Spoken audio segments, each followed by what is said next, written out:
नमस्कार बच्चों, 12th arts की ज्योग्राफी की क्लास में आप सभी का स्वागत है। हम बात कर रहे थे 5वें पार्ट में प्रवास के बारे में पढ़ रहे थे। आज हमारे इस 5वें पार्ट का अंतिम टॉपिक हम पढ़ेंगे जिसका नाम है मानव विकास संकल्पना। देखिए, मानव विकास संकल्पना, इस पॉइंट के तहत हम बात करेंगे मानव विकास संकल्पना क्या है, ये कैसे ज्ञात की जाती है और विश्व के प्रमुख देशों का मानव विकास संकल्पना के अनुसार कौन सा स्थान है। तो आइए जुड़ते हैं आज के टॉपिक से और चर्चा करते हैं। देखिए बच्चों, यहां हम बात करें मानव विकास संकल्पना की, तो इस बिंदु के तहत हम किसी देश के विकास के बारे में बात करेंगे, विकास के बारे में। और किसके विकास के? किसी देश के विकास के। किसी देश के विकास के लिए सबसे महत्वपूर्ण है कि वहां के मानव का विकास हो, यानी किसी देश का विकास तभी संभव है जब उस देश में रहने वाले प्रत्येक मानव का विकास होता है। तो मानव विकास संकल्पना के अंतर्गत मानव का विकास कैसा है इसकी बात करेंगे। मानव के विकास के आधार पर ही उस देश के विकास की बात होगी। तो हम कह सकते हैं किसी देश के विकास का केंद्र बिंदु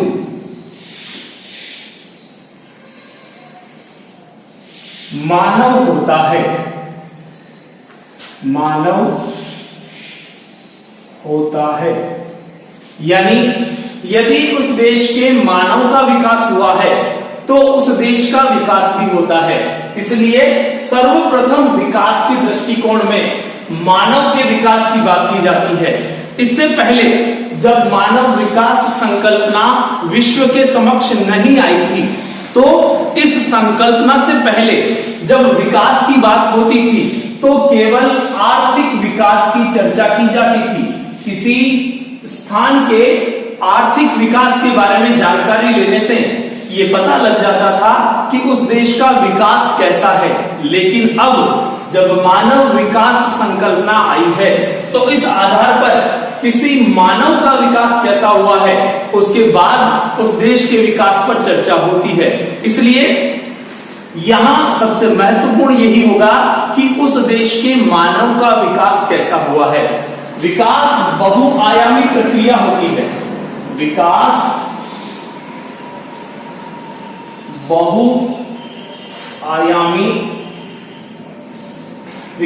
बहुआयामी संकल्पना होती है या प्रक्रिया होती है।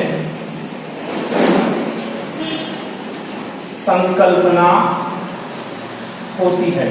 देखिए, अभी जस्ट हमने चर्चा की है कि इससे पहले जब मानव विकास संकल्पना विश्व के समक्ष नहीं थी तो केवल आर्थिक आधार पर किसी देश के विकास की चर्चा होती थी। लेकिन अब मानव विकास की चर्चा होती है और जो मानव का विकास है वो बहुआयामी संकल्पना, यानी केवल एक क्षेत्र की चर्चा नहीं होती। हम जैसे हमारी बातचीत में कहते हैं कि किसी व्यक्ति का सर्वांगीण विकास होना आवश्यक है। ये जो शब्द सर्वांगीण आता है उसमें जितने भी फैक्टर शामिल हैं वो सारे बहुआयामी संकल्पना के तहत होते हैं। तो किसी मानव का विकास किन किन घटक के अंतर्गत होना चाहिए उनकी हम बात करें तो सबसे पहला हमारा हो सकता है आर्थिक, दूसरा हम कह सकते हैं सामाजिक, यानी किसी मानव का विकास इन क्षेत्रों के अकॉर्डिंग होगा तो उसका सर्वांगीण विकास समझा जाएगा। सांस्कृतिक, राजनीतिक,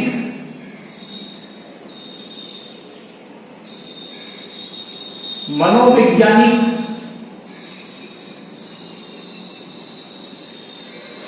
और नैतिक, इन बिंदुओं के तहत किसी व्यक्ति के विकास के ऊपर चर्चा की जाती है। जैसे उस व्यक्ति का आर्थिक विकास कैसा हुआ है, यानी पैसे कमाने की दृष्टि से धन की दृष्टि से उस व्यक्ति का स्तर कैसा है, उसके समाज में कैसी स्थिति है, पुरुषों की स्थिति क्या है, महिलाओं की स्थिति क्या है, समाज की स्थिति क्या है, सांस्कृतिक उसका भोजन, रहन सहन, खान पान, जीवन स्तर ये कैसा है, उसकी राजनीतिक स्थिति कैसी है, वो देश में सरकार में किसी स्थान पर अपना वजूद कैसा रखता है, मनोवैज्ञानिक उसके सोचने समझने की, उसके निर्णय लेने की क्षमताएं किस प्रकार है, और नैतिक उसका व्यवहार किस प्रकार का है, ये सारे पॉइंट जो हैं इनका विकास ही बहुआयामी संकल्पना कहलाता है। तो मानव विकास संकल्पना के तहत किसी व्यक्ति के बहुआयामी विकास की चर्चा होती है और बहुआयामी विकास के अंतर्गत निम्न पॉइंट्स पर बात की जाती है कि इन पॉइंट्स के आधार पर यह पता लगाया जाए कि किसी मानव का पूर्ण रूप से विकास हुआ है या नहीं हुआ है, और ये जो विकास होता है इस विकास का लक्ष्य क्या है। बहुआयामी विकास का लक्ष्य जो है वो होता है, चूंकि अब ये बात की है कि बहुआयामी संकल्पना में मानव के विकास की चर्चा की जाती है, तो इस बहुआयामी विकास का लक्ष्य भी मानव के कल्याण में वृद्धि करना है, मानव के कल्याण में वृद्धि करना। तो यहां कह सकते हैं बहुआयामी विकास का लक्ष्य क्या है, मानव के कल्याण में वृद्धि करना। देखिए अब हम बढ़ते हैं इस मानव विकास संकल्पना की ओर कि ये जो संकल्पना है ये कहां से आई, किसने यहां विश्व के समक्ष इस संकल्पना को प्रस्तुत किया। तो हम कह सकते हैं मानव विकास संकल्पना, इसे विश्व के समक्ष महबूब उल हक और इनके साथ अमर्त्य सेन, ये दो अर्थशास्त्री हैं,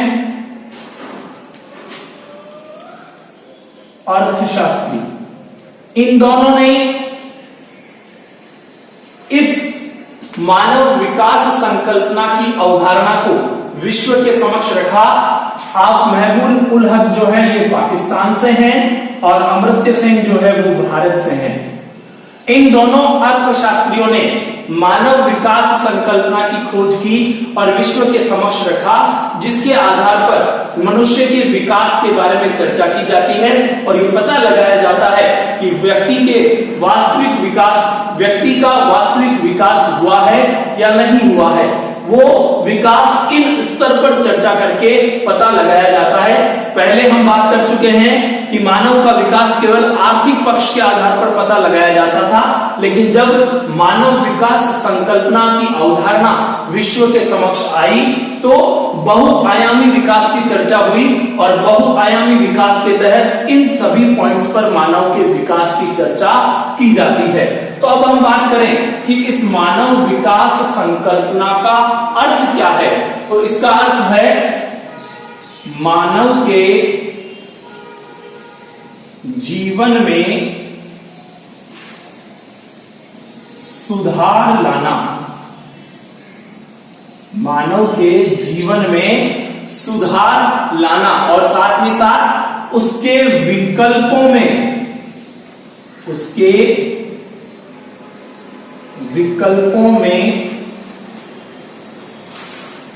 वृद्धि करना।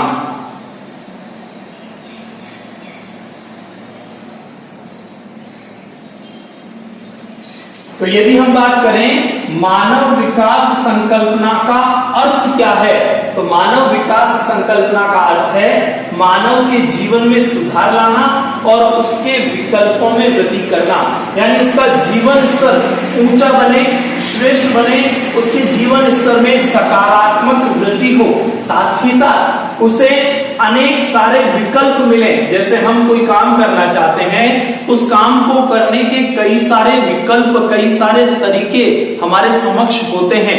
ठीक इसी प्रकार मानव के सामने भी अपने विकास हेतु कई सारे विकल्प प्रस्तुत करना इस मानव विकास संकल्पना का साधारणतया अर्थ होता है।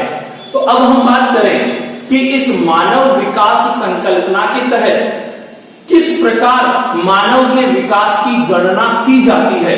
तो हम यहां कह सकते हैं कि इसकी गणना एक सूचकांक से होती है। मानव विकास संकल्पना की गणना, इसकी गणना करने के लिए इन दोनों अर्थशास्त्रियों ने एक सूचकांक दिया जिसे हम कहते हैं मानव विकास सूचकांक। यहां मानव का मतलब ह्यूमन यानी H, विकास का मतलब डेवलपमेंट यानी D, और सूचकांक का मतलब इंडेक्स यानी I। तो हम शॉर्ट में मानव विकास सूचकांक को कहेंगे HDI।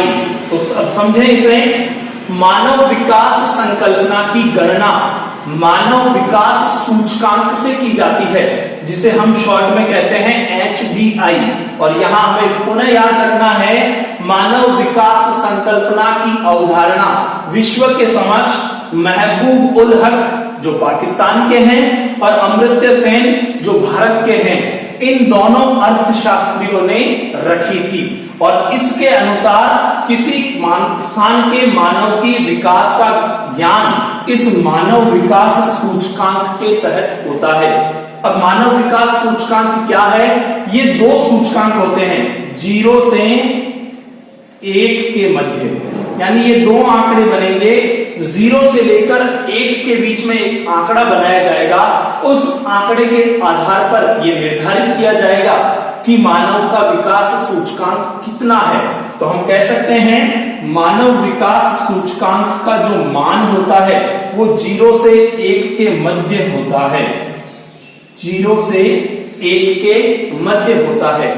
जिस देश का मानव विकास सूचकांक 1 या 1 के आसपास होगा वह देश अति विकसित या विकसित राष्ट्र की श्रेणी में आएगा, और जिस देश का मानव विकास सूचकांक 0 या 0 के आसपास होगा वो कम विकसित, न्यून विकसित या अल्प विकसित देशों की श्रेणी में आएगा। तो इस 0 और 1 मान के आधार पर मानव विकास सूचकांक की गिनती की जाती है, गणना की जाती है, और इसी के आधार पर यह पता लगाया जाता है कि उस देश का विकास किस प्रकार का हुआ है। किसी देश के मानव सूचकांक को प्राप्त करने के लिए 3 प्रमुख मानक होते हैं। मानव विकास सूचकांक प्राप्त करने के 3 मानक होते हैं, 3 बिंदुओं का अध्ययन किया जाता है जिसके आधार पर मानव विकास सूचकांक का ज्ञान होता है। वो 3 बिंदु क्या है? पहला बिंदु है जन्म के समय जीवन प्रत्याशा। जन्म के समय जीवन प्रत्याशा। नंबर 2 बिंदु होगा प्रति व्यक्ति आय। प्रति व्यक्ति आय। और तीसरा बिंदु होगा साक्षरता। तो किसी स्थान के मानव विकास सूचकांक यानी HDI को ज्ञात करने के लिए 3 मानक का अध्ययन किया जाता है, 3 बातों का अध्ययन किया जाता है। वो 3 बातें कौन सी है? जन्म के समय जीवन प्रत्याशा। जीवन प्रत्याशा का अर्थ हुआ वह व्यक्ति कितना जिएगा, यानी जब वो जन्म लेता है उसके बाद से इस पृथ्वी पर, इस भूभाग पर कितने समय तक जीवन जिएगा, उसमें जीवन जीने की कितनी प्रत्याशा है, कितनी ललक है, कितना उत्साह है, यह उसकी जीवन प्रत्याशा कहलाता है। यानी हम कह सकते हैं कि यहां हम उसकी स्वास्थ्य सेवाओं की चर्चा करते हैं, यानी उसके स्वास्थ्य के बारे में, उस देश में चिकित्सा सुविधाएं कैसी है, उनकी गणना की जाती है। किसी देश में यदि श्रेष्ठ चिकित्सा व्यवस्था होगी तो वहां निवास करने वाले लोगों का आयु जो है, वहां के लोगों की आयु भी बड़ी होगी, उनका जीवन आयु जो है वो उम्र के हिसाब से देखा जाए तो दीर्घ होगा, बड़ा होगा। लेकिन अगर चिकित्सा व्यवस्था अच्छी नहीं है तो वहां के लोगों की आयु भी बहुत कम होगी, बहुत अल्प होगी। इसलिए व्यक्ति के जीवन, जन्म के समय उसकी जो जीवन प्रत्याशा यानी वहां की स्वास्थ्य सेवाओं के बारे में भी इस मानव विकास सूचकांक के तहत गणना की जाती है। नंबर 2, प्रति व्यक्ति आय। एक व्यक्ति वहां कितने रुपए कमा रहा है, उसकी प्रति व्यक्ति आय क्या है, इसके आधार पर भी मानव विकास सूचकांक ज्ञात किया जाता है। साथ ही साक्षरता, उस देश में शिक्षा की स्थिति कैसी है, इन 3 बातों के आधार पर ही किसी स्थान के मानव विकास सूचकांक की गणना की जाती है। देखिए, अगर व्यक्ति साक्षर होगा, पढ़ा लिखा होगा तो उसका विवेक, उसकी सोच, उसकी समझ बहुत अच्छी होगी। इस आधार पर उसे नौकरी, रोजगार मिलेगा और जिससे उसकी प्रति व्यक्ति आय में वृद्धि होगी, बढ़ोतरी होगी। उसकी नौकरी लगने से उसके पास इनकम की आवक होगी और जब उसके पास उसके पैसे की आवक होगी तो उसका जीवन स्तर भी अच्छा बनेगा, जिससे वो अपनी स्वास्थ्य संबंधी सेवाओं पर ध्यान देगा और इसलिए उसकी जो जीवन प्रत्याशा है, जो जीवन जीने का समय है, जो उसकी उम्र है वो बढ़ जाएगी। तो किसी स्थान के मानव विकास सूचकांक की गणना करने के लिए 3 मानक पर चर्चा की जाती है। ये तीनों मानक जन्म के समय जीवन प्रत्याशा, प्रति व्यक्ति आय और साक्षरता, यह 3 होते हैं। अब देखिए, बात करें कि ये मानव विकास सूचकांक की मानक की बात हमने की, तो ये मानव विकास सूचकांक कौन जारी करता है, ये गणना इन बिंदुओं के आधार पर कौन करता है, तो इस गणना को करने का काम विश्व स्तर पर किया जाता है संयुक्त राष्ट्र विकास कार्यक्रम, इसके द्वारा संयुक्त राष्ट्र विकास कार्यक्रम यह मानव विकास सूचकांक की रिपोर्ट जारी करता है। रिपोर्ट जारी करता है और कब करता है? प्रति वर्ष करता है, प्रति वर्ष 1990 से अब तक से लगातार, यानी सबसे पहली मानव विकास सूचकांक जो रिपोर्ट जारी हुई थी वो 1990 में हुई थी और उसके बाद हर वर्ष मानव विकास सूचकांक रिपोर्ट संयुक्त राष्ट्र विकास कार्यक्रम के द्वारा जारी की जाती है। यह संयुक्त राष्ट्र विकास कार्यक्रम संयुक्त राष्ट्र संघ का एक हिस्सा है।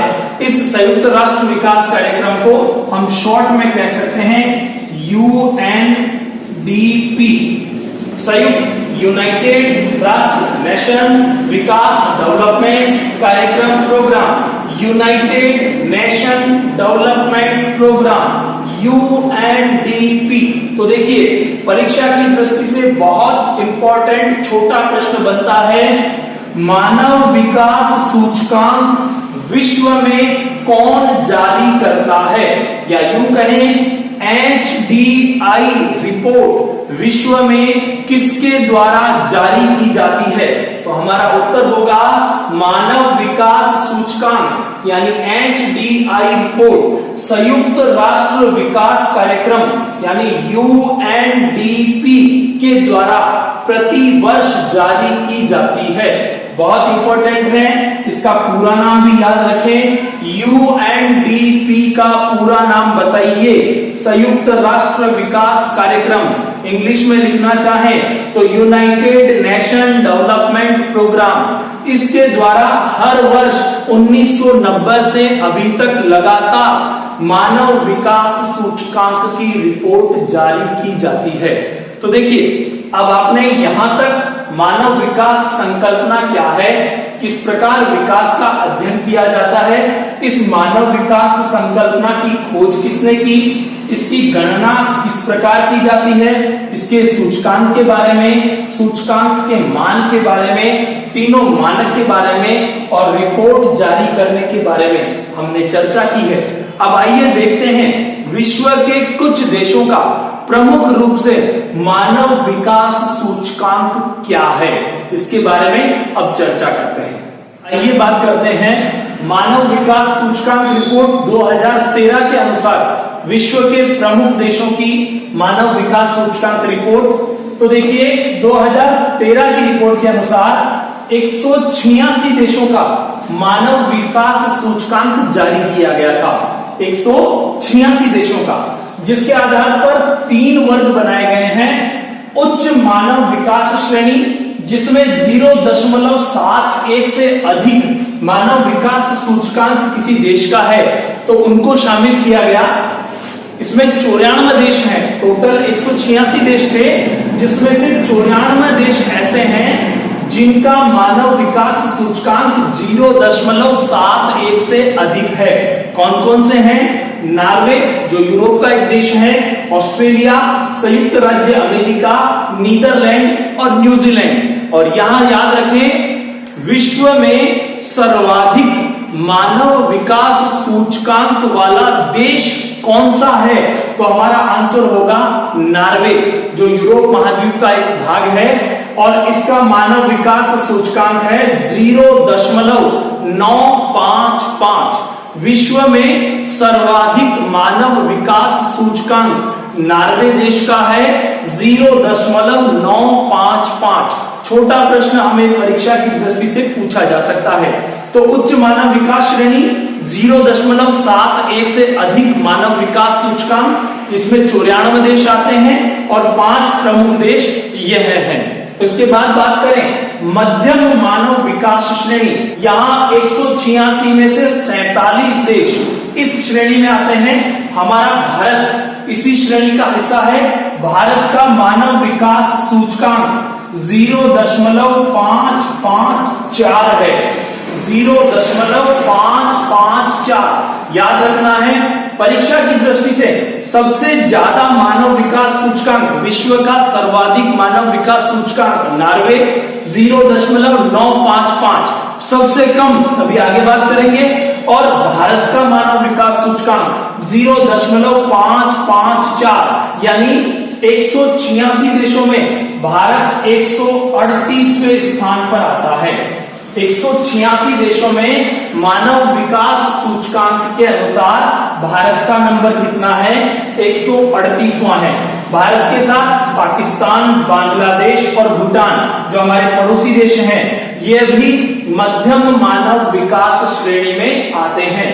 और तीसरी कैटेगरी बनाई गई है निम्न मानव विकास श्रेणी, जिसमें 0.5 से कम मानव विकास सूचकांक वाले देशों को शामिल किया जाता है। इसमें 45 देश शामिल हैं, जिसमें चाड, जाम्बिया, माली, नेपाल और नाइजर, यह देश प्रमुखता से आते हैं। विश्व में सबसे कम मानव सूचकांक वाला देश नाइजर है, जिसका मानव सूचकांक 0.304 है। तो यहां देखिए 186 देशों की गणना 2013 के अनुसार हुई, जिसमें नंबर 1 पर नॉर्वे, यूरोप का देश, जिसका मानव विकास सूचकांक 0.955 है, और सबसे लास्ट यानी 186वें नंबर पर नाइजर है, जिसका मानव विकास सूचकांक 0.304 है, और भारत का मानव विकास सूचकांक 0.554 है और 138वां नंबर इसका आता है। ये विश्व के संदर्भ में बात की। छोटी सी चर्चा अगर भारत के बारे में करें, भारत में मानव विकास सूचकांक नीति आयोग के द्वारा जारी किया जाता है। नीति आयोग, जिसका पुराना नाम योजना आयोग था, अब नीति आयोग के रूप में ये काम करती है। इसी ने भारत के मानव विकास सूचकांक की गणना करने का काम ले रखा है। इसके अनुसार सबसे उच्च मानव विकास सूचकांक नंबर 1 केरल का है। भारत में सबसे ज्यादा मानव विकास सूचकांक केरल राज्य का है 0.007। और क्यों है केरल का? क्योंकि केरल की साक्षरता दर भारत में सबसे ज्यादा है। अभी हमने पहले चर्चा की कि किसी देश की जन्म के समय जीवन प्रत्याशा, प्रति व्यक्ति आय और साक्षरता, ये 3 मुख्य रूप से मानक होते हैं जिसके आधार पर किसी स्थान का मानव विकास सूचकांक ज्ञात किया जाता है। केरल की साक्षरता श्रेष्ठ होने के कारण, उच्च होने के कारण वहां का मानव विकास सूचकांक भारत में सबसे ज्यादा है। और अगर उच्च वालों की बात करें तो दिल्ली, हिमाचल प्रदेश, गोवा और पंजाब, ये राज्य ऐसे हैं जहां का मानव विकास सूचकांक भारत में अच्छा है, श्रेष्ठ है या ज्यादा है। और कम की बात करें तो सबसे कम भारत में मानव विकास सूचकांक बिहार राज्य का है। उड़ीसा, छत्तीसगढ़ ये भी कम मानव विकास सूचकांक वाले राज्यों में आते हैं। तो आज के वीडियो में हमने मानव विकास संकल्पना का अर्थ, विकास की परिभाषा, मानव विकास सूचकांक का अर्थ, इस अवधारणा को किसने जारी किया, इसकी रिपोर्ट कौन जारी करता है, विश्व में प्रमुख रूप से मानव विकास श्रेणियों के बारे में और भारत के बारे में हमने चर्चा की है। आप लोग इन सारे पॉइंट्स को अपनी कॉपी में नोट करेंगे, अपने नोट्स तैयार करेंगे, पढ़ते रहेंगे। और इसी के साथ हमारा 5वां पाठ आज यहाँ पूरा होता है। नए पाठ के साथ, नए वीडियो के साथ कल फिर मिलेंगे। तब तक पढ़ते रहिए, आगे बढ़ते रहिए। Thank you.